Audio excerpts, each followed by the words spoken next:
In 1976, Congress passed a tax provision that would have ended the greatest wealth loophole in American history, and within 4 years it was gone. No vote that anyone remembers, no public debate, just a line of code that appeared and then disappeared. The families who stood to lose the most never once had to say its name out loud.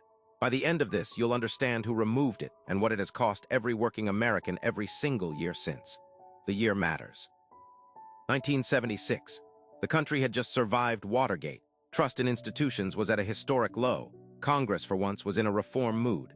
The Tax Reform Act of 1976 was the most sweeping overhaul of the American tax code in a generation.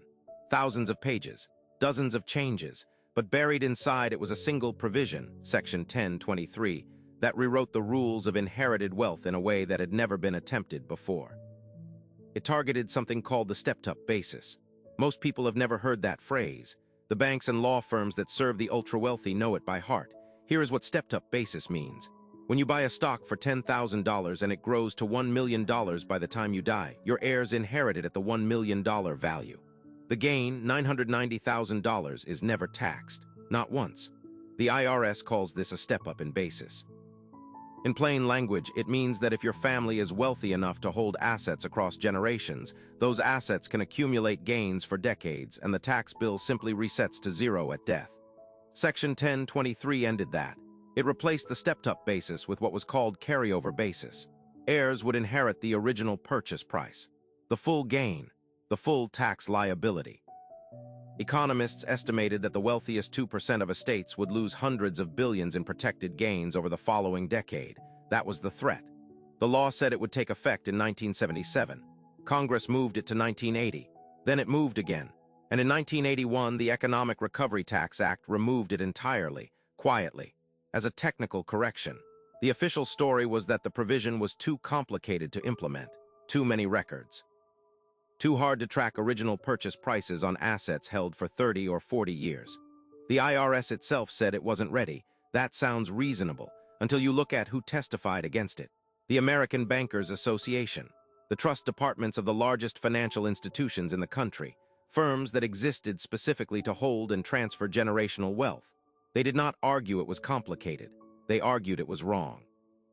And their clients had the resources to make that argument from every angle, in every room, for 5 consecutive years. The provision that no one had to name in public was systematically dismantled by people who knew its name better than the senators who voted for it. Now here is the part that gets buried in the footnotes.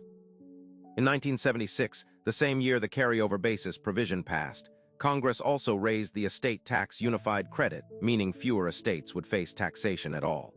By 1987, the exemption threshold had climbed to $600,000 per estate. By 2023, it was $12,800,000 per individual, $25 million per couple. In 1976, the estate tax applied to roughly 7.6% of all American deaths. By 2020, that number had fallen to 0.1%, 1 in 1,000 estates. Every other estate, regardless of size, passes through the stepped-up basis provision intact. The gains reset, the tax disappears, and here is what makes the math almost impossible. The Joint Committee on Taxation estimated in 2021 that the stepped-up basis exempts approximately $41 billion in capital gains from taxation every single year. Every year. That number has been compounding since 1976, since the provision that would have stopped it was quietly removed before it could take effect. There is a name for the families who benefit most from this. You will not find it in any headline. You find it in trust documents filed quietly with county clerks in states like Delaware and South Dakota, states that have no estate tax, no income tax on trusts, and no public record of who holds what. The trail ends there. What was buried in 1976 was not just a tax provision. It was the mechanism by which dynastic wealth could have been interrupted. Once. In the one window when reform was actually possible. The institutions that moved against it understood something the public did not. The stepped-up basis is not just a tax benefit. It is the engine of inherited power. It is why the same surnames appear on hospital wings and university buildings and political donor lists across generations. It is why the Forbes 400 recycles many of the same family names it listed in 1982. The banks did not bury this because of paperwork problems. They buried it because it worked.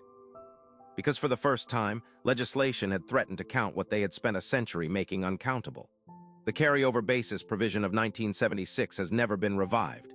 No serious legislative effort has brought it back.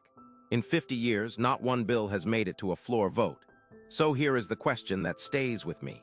If this provision was simply too complicated to implement, why has no one ever tried to simplify it?